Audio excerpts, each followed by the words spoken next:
Matthew chapter 16.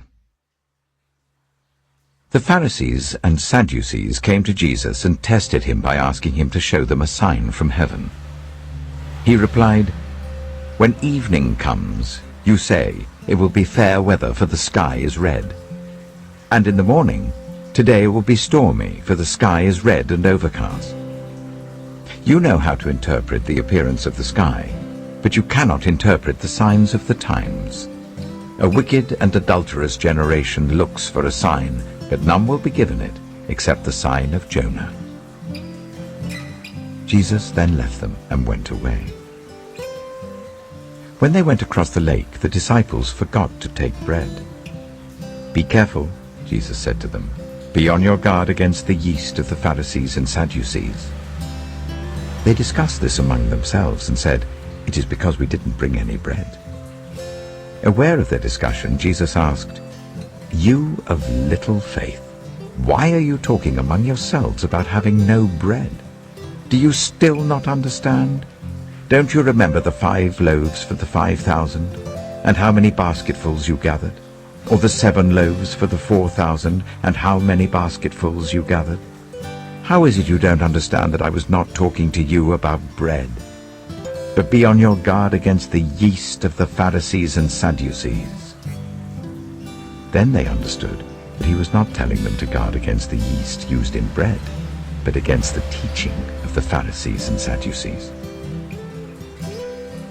When Jesus came to the region of Caesarea Philippi, he asked his disciples, "Who do people say the Son of Man is?" They replied, "Some say John the Baptist, others say Elijah, and still others Jeremiah or one of the prophets." "But what about you?" he asked.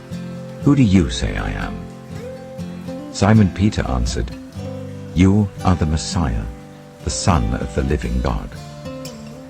Jesus replied, "Blessed are you, Simon, son of Jonah, for this was not revealed to you by flesh and blood, but by my Father in heaven. And I tell you that you are Peter, and on this rock I will build my church, and the gates of Hades will not overcome it. I will give you the keys of the kingdom of heaven. Whatever you bind on earth will be bound in heaven, and whatever you loose on earth will be loosed in heaven."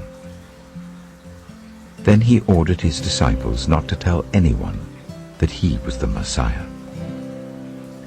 From that time on, Jesus began to explain to his disciples that he must go to Jerusalem and suffer many things at the hands of the elders, the chief priests, and the teachers of the law, and that he must be killed, and on the 3rd day be raised to life.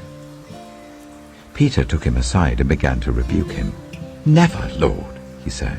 "This shall never happen to you." Jesus turned and said to Peter, "Get behind me, Satan. You are a stumbling block to me. You do not have in mind the concerns of God, but merely human concerns." Then Jesus said to his disciples, "Whoever wants to be my disciple must deny themselves and take up their cross and follow me. For whoever wants to save their life will lose it, but whoever loses their life for me will find it. What good will it be for someone to gain the whole world, yet forfeit their soul? Or what can anyone give in exchange for their soul?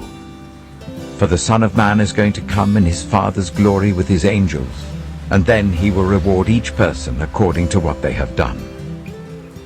Truly I tell you, some who are standing here will not taste death before they see the Son of Man coming in his kingdom."